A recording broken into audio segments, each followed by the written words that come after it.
तो धुरंधर पार्ट 2 के ट्रेलर को मल्टीपल टाइम देखने के बाद मेरे भी अपने कई सारे थ्योरीज है या फिर अपने कई सारी ऐसी चीज़ें हैं जो मे भी आपने या फिर किसी ने मिस कर दी होगी, उसे मैं यहाँ पे डिस्कस करना चाहता हूँ। एंड उसके साथ साथ इस ट्रेलर से मुझे क्या समझ में आया है एंड कहानी को लेकर मुझे क्या लगता है एंड क्यों इसी तरीके से जो भी सीन्स हमें ट्रेलर में देखने को मिले हैं वो डेलिबरेटली इस ट्रेलर में डाले गए हैं, वो सारी चीज़ें के बारे में आज मैं डिस्कस करूंगा। So without any further delay let's begin. देखो, ट्रेलर शुरू होता है धुरंधर पार्ट 1 की ओपनिंग सीन के साथ, जहाँ पर हम उन टेररिस्ट को जिन्होंने प्लेन को हाईजैक किया था उनमें से एक टेररिस्ट के इस डायलॉग को हम सुनते हैं, जो कि इस टेररिस्ट ने आर माधवन के कैरेक्टर मतलब अजय सनियाल को कहा था कि गूदे भर का जोर लगा लो और बिगाड़ लो जो बिगाड़ना है। एंड देखो, इस चीज़ को यहाँ पर तो बहुत ही डेलिबरेटली पुट किया गया है और उस चीज़ का कारण ये है कि धुरंधर 1 जहाँ पर अजय सनियाल ये डायलॉग को बार डिलीवर करते हैं, नज़र और सब्र, एंड ये दो चीज़ें एट द एंड हौसला को बिल्ड करती है। और हम तो ये जानते हैं कि पार्ट 1 में रणवीर सिंह के कैरेक्टर मतलब हमजा अली मज़ारी ने खुद को बहुत ज़्यादा होल्ड बैक किया था, उसने अपने हौसले को बिल्ड किया और उसी का रिजल्ट था कि एंड में जाके उसने रहमान डकैत मतलब one of the main एक्यूजर of 26/11 उसे एलिमिनेट किया। और इस डायलॉग के बाद जैसे हम देख सकते हैं कि स्क्रीन टोटली रेड हो जाता है आर माधवन के चेहरे पर जाकर, और उसके बाद हमें धुरंधर पार्ट 1 के एंडिंग सीन को दिखाया जाता है जहां पर वो बार बार रहमान डकैत को मार रहा होता है। एंड जूम के बाद हम सीधा कूदते हैं रहमान डकैत की मौत के बाद किस तरीके का इन्वायरमेंट बना था लियारी में उसकी तरफ, जहां पर हम सबसे पहले ये चीज़ देख सकते हैं कि रहमान डकैत और उजैर बलोच की जो पोस्टर है उसे फाड़ा जा रहा है। अब देखो, इस चीज़ को देखने के बाद कई लोगों को ये लग सकता है कि ये जो पोस्टर फाड़े जा रही है या फिर जो भी हमला किया जा रहा है वो बस पावर स्ट्रगल के लिए किया जा रहा है, क्योंकि हम देख सकते हैं कि इस सीन में लाइक स्क्रीन के राइट एंड की तरफ हम दो बहुत ही इंपॉर्टेंट कैरेक्टर्स को देख सकते हैं। एक है अरशद पप्पू और दूसरा है रिजवान, जो कि ऑलरेडी एक रॉ का अंडरकवर एजेंट है। अब देखो, भले मैं ये मानता हूँ कि रहमान डकैत जा चुका है, लेकिन अभी भी हमजा अली मज़ारी और उजैर बलोच बाकी है। एंड जहाँ तक इस सीन को देख के लग रहा है कि हमजा ने अभी तक तो उजैर बलोच को लाइक डबल क्रॉस तो नहीं किया है, इसलिए हम ट्रेलर में आगे जाके एक बहुत ही पार्टिकुलर सीन देखते हैं, मतलब उसका एक ग्लिम्स देखते हैं जहाँ पर उजैर बलोच बहुत ही ज्यादा गुस्से में है और हम सबको पता है कि ये कौन सा सीन होने वाला है, जहाँ पर वो अरशद पप्पू के गले को काट कर एक तरीके से कह सकते हैं हम उससे फुटबॉल खेलेगा या फिर उससे भी ज्यादा हमें कुछ और घिनौना देखने को मिलेगा। और हम ये कह सकते हैं कि भले अरशद पप्पू का भी जो कैरेक्टर है वो एक अच्छा खासा रोल प्ले करेगा इस कहानी को आगे बढ़ाने में, लेकिन जहाँ तक इस सीन को देख के लग रहा है कि अरशद पप्पू का कैरेक्टर फिल्म के स्टार्टिंग के आधे घंटे में ही मारा जाएगा, क्योंकि फिल्म का जो अल्टीरियर मोटिव है मतलब फिल्म को जिस मुकाम पे पहुंचना है उसके लिए अरशद पप्पू एक बहुत ही छोटा सा प्यादा है जिसे हटाना बहुत ही ज्यादा जरूरी है। एंड जैसा हम जानते हैं कि अरशद पप्पू इस सीन में यारी में लाइक कार्नेज करते हुए नजर आ रहा है, तो उसे देखकर उजैर बलोच को ये बिल्कुल लगेगा कि अगर एसपी चौधरी असलम के बाद किसी और का हाथ है रहमान डकैत को मारने में तो वो है अरशद पप्पू का। और उसके बहुत सारे ऑब्वियस कारण हैं, लाइक अरशद पप्पू पठान गैंग को ऑपरेट करता है और रहमान डकैत एंड उजैर बलोच गैंग को ऑपरेट करते थे। तो यहाँ पर जो स्ट्रगल हमें देखने को मिल रहा है इसे देखकर तो ये साफ साफ पता चल रहा है कि हाँ, उजैर बलोच को ये बिल्कुल लगेगा कि रहमान डकैत की मौत के पीछे कहीं ना कहीं अरशद पप्पू का हाथ जरूर से है, एंड इसलिए उसे इस तरीके का एंड से मिलवाया जाएगा फिल्म के लाइक स्टार्टिंग के ही आधे घंटे में। उसके बाद होगा एब्सोल्यूट कार्नेज, जहाँ पर एसपी चौधरी असलम को फ्री हैंड दे दिया जाएगा कि वो जाकर लियारी में अभी के लिए लॉ एंड ऑर्डर को मेंटेन करने के लिए जिसे चाहे उसे मार सकता है। एंड उसी के बाद हम ये सीन देखते हैं संजय दत्त का मतलब एसपी चौधरी असलम का। लेकिन देखो, इन सब के पीछे मतलब अगर आप ट्रेलर के लाइक स्टार्टिंग के 30 से 40 सेकंड्स को देखोगे तो आपको कई सारे सीन्स में ये भी देखने को मिलेगा कि जो रिजवान का कैरेक्टर है वो कभी कभी हमजा के साइड में भी आकर है, मतलब उसके राइट साइड में उसकी तरफ से भी लड़ रहा है। तो उससे तो हम ये भी समझ सकते हैं कि यहाँ पर उजैर बलोच के साथ भी कुछ हुआ है या फिर हमजा ने उसे डबल क्रॉस किया है, क्योंकि चाहे कुछ भी हो जाए जो दुश्मनी हमें पार्ट 1 में बताई गई थी Pathan gang and Baloch gang के बीच, उसे देखकर तो ये साफ साफ पता चल रहा था कि कभी भी रहमान डकैत की गैंग का अरशद पप्पू के गैंग से समझौता तो किसी वे में नहीं हो सकता है। एंड अगर यहाँ पर वो चीज़ हुई है मतलब हमजा ने रिजवान को अपने साइड में लाया है, इवन तो वी ऑल नो कि हमजा एंड रिजवान दोनों ही अंडरकवर स्पाई एजेंट है रॉ के, लेकिन ये सिर्फ हम जानते हैं ना कि उजैर बलोच। तो मे भी हो सकता है इस चीज़ को देखने के बाद या फिर इस चीज़ को विटनेस करने के बाद उजैर को भी समझ आने लगे कि Hamza is also kind of responsible जो कुछ भी हुआ है उसकी गैंग के साथ रहमान डकैत के साथ। और भले हमें उजैर बलोच के बहुत सारे सीन्स देखने को नहीं मिलते इस पार्टिकुलर ट्रेलर में, जिसका मे भी कारण ये भी हो सकता है कि उजैर बलोच का इस फिल्म में बहुत ही इंपॉर्टेंट रोल हो, जिसके लायक अगर किसी भी सीन को दिखाया जाए तो वो एज ए स्पॉइलर के तौर पे काम कर सकता है। और अगर किसी को लग रहा है कि मे बी इसलिए उजैर बलोच के हमें और ज्यादा सीन्स नहीं देखने को मिले इस ट्रेलर में, वो इसलिए हो सकता है क्योंकि उजैर बलोच को भी हमजा मार देगा। बट जैसा हम जानते हैं कि इस कहानी को रियल लाइफ लाइक इवेंट से या फिर रियल लाइफ कैरेक्टर से इंस्पायर्ड होकर लिखा गया है, तो इसलिए इस फिल्म में इस चीज़ का बहुत ही अच्छी तरीके से ध्यान रखा गया कि अगर कोई कैरेक्टर इस वर्ल्ड में जिंदा है तो उसे जिंदा ही दिखाया जाएगा, एंड अगर कोई कैरेक्टर मर चुका है तो उसके मौत के अराउंड एक फिक्शनल स्टोरी को बिल्ड किया जाएगा, जैसे हमें पार्ट 1 में रहमान डकैत के कैरेक्टर के अराउंड देखने को मिला था। And to your surprise Uzair Baloch is still alive. इसलिए मुझे तो लगता है कि इस फिल्म में उस कैरेक्टर का भी एक बहुत ही इंपॉर्टेंट रोल होने वाला है, एंड इसी कारण के चलते हम कह सकते हैं कि उज़ैर बलोच के बहुत से सीन्स हमें देखने को नहीं मिले हैं। या फिर इससे हटकर अगर हम थोड़ी वाइल्ड थ्योरी की तरफ जाए तो हम ये कह सकते हैं कि किसी ना किसी तरीके से हमजा ने उज़ैर को भी एक तरीके से मैनिपुलेट कर दिया होगा इन बिलीविंग दैट कि अब हमजा के पास उसके ससुर मतलब जमील जमाली का सपोर्ट है, तो वो लोग मिल के अब साथ में बलोचों की हुकूमत फिर से लियारी में कर सकते हैं। एंड इस चीज़ को प्रूव करने के लिए हमजा ने अगेन उज़ैर को ये विश्वास दिलवाया होगा कि अरशद पप्पू को मारना बहुत ज़्यादा ज़रूरी है, क्योंकि वही था जो कि रहमान डकैत के मौत के पीछे का एक्चुअल कारण है एसपी चौधरी असलम के पास, क्योंकि एसपी चौधरी असलम तो एक तरीके से केवल एक प्यादा है, सारा खेल अरशद पप्पू का ही रचा हुआ है, जो कि बहुत ही छोटा सा बट स्टिल बहुत ही इंपॉर्टेंट सब प्लॉट हो सकता है इस कहानी को आगे बढ़ाने के लिए। इससे आगे बढ़ के अगर देखा जाए तो हम ये भी देख सकते हैं कि इस ट्रेलर में हमें जसकीरत सिंगरांगी के कैरेक्टर से इंट्रोड्यूस करवा दिया गया है, एंड उसकी बैक स्टोरी में जो भी चीज़ें घटी है, मतलब हमजा के बैक स्टोरी में जो भी चीज़ें घटी है उसके भी कई सारे ग्लिम्सेस हमें देखने को मिल रहे हैं, जहाँ पर सबसे पहले वो टोटली ऑन रैम्पेज दिख रहा है, खून खराबा मार काट ना जाने क्या क्या, जहाँ पर एक पॉइंट पे हम जसकीरत सिंगरांगी को बहुत ही ज़्यादा डरा हुआ भी देख सकते हैं, जो कि किसी तरीके से एक रेगरेट वाले मूवमेंट को भी बयां कर रहा है। एंड जैसा बहुत लोगों का सोचना है कि हो सकता है कि बहुत ज़्यादा रेज में आकर उन्होंने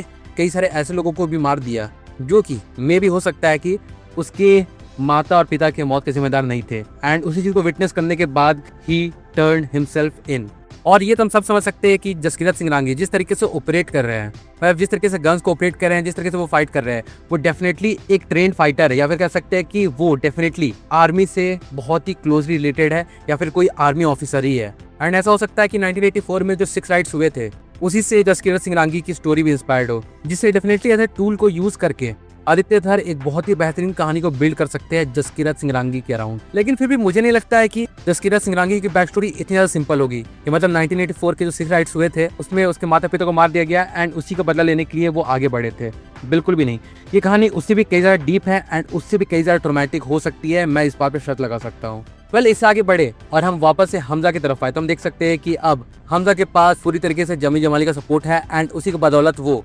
पॉलिटिक्स में भी उतर चुका है, जिसके लिए ये सीन पूरी तरीके से जस्टिफाइड है, जहां पर वो पैसे उड़ाते हुए नजर आ रहा है। उसी के बगल में हम रिजवान को भी देख सकते हैं एंड जमील जमाली को भी देख सकते हैं। और चलो इसके बाद अगर मैं वापस से जसकीरत सिंगरांगी के मतलब हमजा के बैक स्टोरी की तरफ आऊँ तो हम ये कह सकते हैं कि जब फाइनली जसकीरत सिंगरांगी को ये रियलाइज होगा कि उसने एक्चुअली क्या कर दिया है, कौन से मैसेकर को उसने अपने हाथों से ढाया है, उसके बाद वो खुद को टर्न इन कर देता है फॉर दी पनिशमेंट। लेकिन जैसा हम जानते हैं कि ऑपरेशन धुरंधर एक ऐसा ऑपरेशन है जहां पर अजय सनियाल ऐसे लोगों को चुन रहे थे जो कि उम्र कैद या फिर फांसी का इंतजार कर रहे हो, जिनका जिंदगी का कोई मतलब ही ना हो, एंड वो मतलब अजय सनियाल उन्हें देगा। एंड उसी के बाद हम कह सकते हैं कि अजय सनियाल ने जसकीरत सिंगरांगी को ढूंढा, जिसके अंदर रेज तो बहुत ज्यादा है, हौसला भी बहुत ज्यादा है, लेकिन उसमें सब्र नहीं है और ना ही वो अपने रेज को कंट्रोल कर पाता है। इस चीज में अजय सनियाल जसकीरत सिंगरांगी की मदद करते हैं, क्योंकि सबसे पहले हमें पता है कि वो ऑलरेडी एक आर्मी ऑफिसर है या फिर आर्मी से बहुत ही क्लोजली रिलेटेड है, जिसके बारे में हमें पार्ट 2 में बहुत अच्छी तरीके से बताया जाएगा।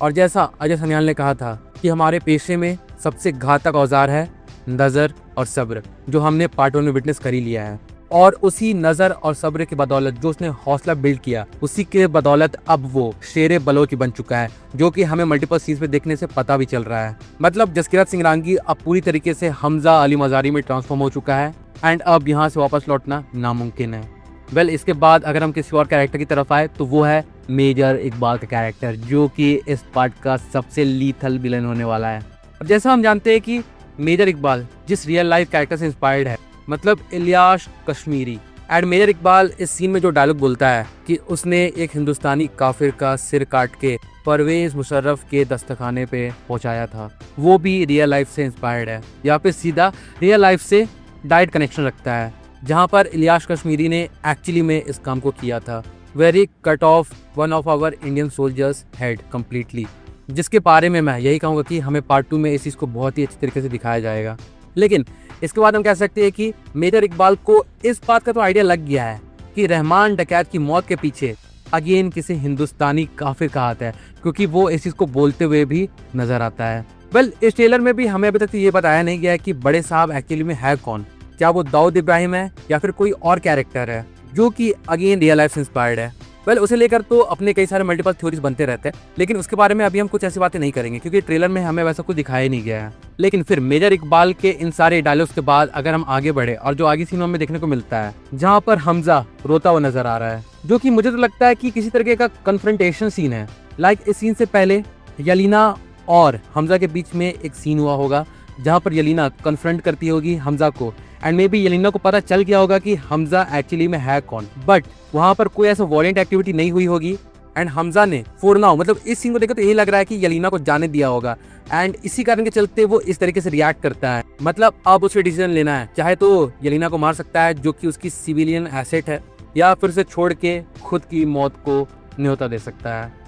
इसके बाद जो अगला सीन हम देखते हैं वो सच में बहुत ही ज्यादा कंफ्यूजिंग सीन है, क्योंकि हम यलीना को एक गन उठाते हुए देखते हैं, बट वो गन मुझे लगता है कि वो हमजा की तरफ पॉइंट नहीं कर रही है, वो किसी और की तरफ उस गन को पॉइंट कर रही है। वेल, इस चीज को लेके मेरी कोई भी थ्योरीज नहीं बन सकती है, क्योंकि मैं जानता हूँ आदित्य धर किसी भी तरीके से कोई टिपिकल नॉर्म को फॉलो नहीं करने वाले हैं। वो इस स्पाई वाली फिल्म को एक रोमांटिक फिल्म के तौर पे तो लाइक पेश कम से कम नहीं करेंगे, जहाँ पर यलीना को अपने देश नहीं तो अपने प्यार को चुनना होगा एंड ऐसे किसी फालतू से सीन से होते हुए हमें हमजा की मौत को दिखा दिया जाएगा, जो कि मैं कह सकता हूँ कि एक लेजी राइटिंग होगी। लेकिन फिर इन सारे सीन से गुजरते हुए फाइनली हमें एक ऐसा डायलॉग सुनने को मिलता है जो इस पूरी कहानी को सम अप कर सकता है, और वो है हौसला, ईंधन, बदला। मतलब हौसला जो हमने पार्ट 1 में थ्रू आउट देख लिया है, जिसे बिल्ड किया गया था नजर और सब्र की मदद से, अब होगा ईंधन, बदला। मतलब जो हौसला है वो फ्यूल करेगा बदले की आग को। एंड हम जानते हैं कि धुरंधर पार्ट 2 का नाम क्या है, धुरंधर रिवेंज। तो यहाँ पर अब हमें सिर्फ पे ऑफ देखने को मिलेगा, हमें सिर्फ शो डाउन देखने को मिलेगा, pure and pure revenge arc of Hamza Ali Mazari जो हम विटनेस करेंगे इन धुरंधर पार्ट 2। लेकिन चलो, इन सारी चीजों के बाद अगर कोई बहुत ही ज्यादा इंटरेस्टिंग चीज हमें इस ट्रेलर में देखने को मिली है तो वो है कि किस तरीके से हमजा के बगल में हम पाकिस्तानी सोल्जर्स को देख पा रहे हैं, लिटरली पाकिस्तानी आर्मी के सोल्जर्स को देख पा रहे हैं। अब वो चीज इसने कैसे किया उस चीज का तो आइडिया मुझे अभी बिल्कुल भी नहीं है। कई लोग भले ये कह सकते हैं कि जमील जमाली की मदद से उसने इस चीज को पुल ऑफ किया होगा, लेकिन आप एक बात को जान लो, जमील जमाली भले एक बहुत ही ज्यादा मैनिपुलेटिव पर्सन हो एंड वो एक बहुत ही इन्फ्लुएंशियल पॉलिटिशियन भी क्यों ना हो, लेकिन पाकिस्तानी आर्मी को लाइक पुल करना या फिर उनकी मदद से अपने गैंग को चलाना या फिर जो भी यहाँ पे वो करते हुए दिख रहा है हमजा, वो करना, वो केवल जमील जमाली के अकेले सपोर्ट से तो पॉसिबल होना ऑलमोस्ट नामुमकिन है। उसने मतलब हमजा ने किस तरीके से जो सरवारी साहब है, जिसे अभी तक सबसे ज्यादा पावरफुल पॉलिटिशियन के तौर पे एस्टैब्लिश कर दिया गया है, उनका डेफिनेटली इस पे किसी न किसी तरीके से हाथ होगा ही होगा, या फिर हम कह सकते हैं कि बड़े साहब will come into the play.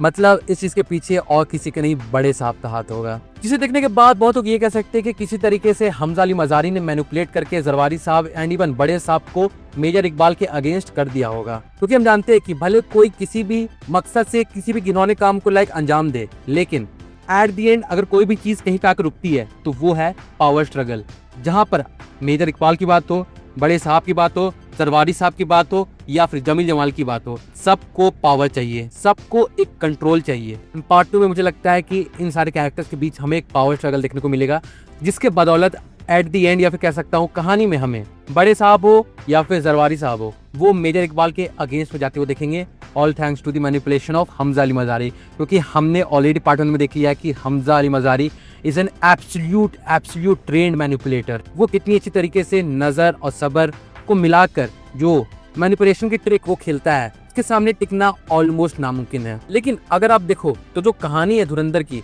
वो मुझे तो कम से कम लगता है कि पार्ट 2 में भी सिमट के नहीं रहने वाली है। और उस चीज का कारण ये है कि पार्ट 2 में जो मेन विलन होने वाले हैं, जहां तक अभी तक ट्रेलर को देख के लग रहा है, वो मेजर इकबाल ही होने वाले हैं। लेकिन उसके अलावा भी कितने सारे और कैरेक्टर्स हैं जिनके बारे में हमें जानना है, चाहे वो जरवारी साहब हो या फिर चाहे दी अल्टीमेट बड़े साहब हो। और जैसा हम जानते हैं कि इस मूवी की ड्यूरेशन ऑलमोस्ट 4 घंटे की होने वाली है, लेकिन उसके बावजूद भी फिल्म में इतने सारे सब प्लॉट्स होने वाले हैं, लाइक पॉलिटिक्स से लेके फिर बलोच बनने तक, या फिर उसके बाद सरवारी साहब हो या फिर बड़े साहब हो उन्हें मैनिपुलेट करने तक, या फिर किस तरीके से लियारी में अपने राज को स्टैब्लिश करने से लेकर Pathan gang and Baloch gang को एक साथ लाना हो, ये सारी चीजें एक फिल्म के अंदर दिखाना नियर टू इम्पॉसिबल है। इसलिए मैं तो ये कहूँगा कि अगर आप पार्ट 2 को देखने जा रहे हो तो खुद को रेडी रख लेना कि हो सकता है कि हमें पार्ट 2 के एंड में एक और क्रेडिट सीन देखने को मिल जाए एंड वहाँ से अनाउंसमेंट होगी धुरंधर पार्ट 3 की। पर चलो कोई बात नहीं, अगर ऐसा नहीं भी हुआ तो भी कोई दिक्कत की बात नहीं है। हमने एक अल्टीमेट सिनेमा देख ही लिया है धुरंधर के नाम पर, तो अगर धुरंधर पार्ट 2 के साथ इस कहानी को एंड भी कर दिया जाएगा तो वो एक बहुत ही सेटिस्फाइंग नोट पे एंड होगा। एंड इसी कारण की वजह से इस वीडियो को एंड करते करते मैं यही बोलूँगा कि all eyes are now on Dhurandhar part 2, क्योंकि इस फिल्म की हाइप अनरियल है, अनरियल। बट वो कैसे, चलिए उसके बारे में भी मैं एक अलग वीडियो में बात करूँगा। But for now that's it guys. And इसी बात के साथ चलिए मैं इस वीडियो को यहीं पे कंक्लूड करता हूँ। तो पहले अगर देखा जाए तो यही था मेरा एक ओवरऑल वीडियो धुरंधर पार्ट 2 के ट्रेलर को लेके, जहाँ पर जो भी थ्योरीज मुझे लग रही थी या फिर जो भी मेरा अजम्पशन इस ट्रेलर को देख के लग रहा था उसके बारे में जो भी चीज़ें मेरे मन में थी उसे मैंने यहाँ पे बता दिया है। पर फिर भी चलो, ये जो भी थ्योरीज या जो भी बातें मैंने कही है इसके ट्रेलर को लेके, वो तो फिर से मेरा अपना एक पर्सनल पॉइंट ऑफ व्यू है या फिर मेरा अपना ओपिनियन है। अगर इस बारे में आपका भी कुछ सोचना है, लाइक आपके दिमाग में भी मल्टीपल थ्योरीज बन रही है, तो उसके बारे में भी आप डेफिनेटली इस कमेंट सेक्शन में लिख के जरूर बता सकते हो। मैं डेफिनेटली जानना चाहूँगा कि इस बारे में आपके थॉट्स किस तरीके के हैं। So do drop your views in the comment section. और हाँ, बाकी फिर चलिए मिलते हैं बहुत जल्द एक और नई वीडियो के साथ, तब तक के लिए बाय।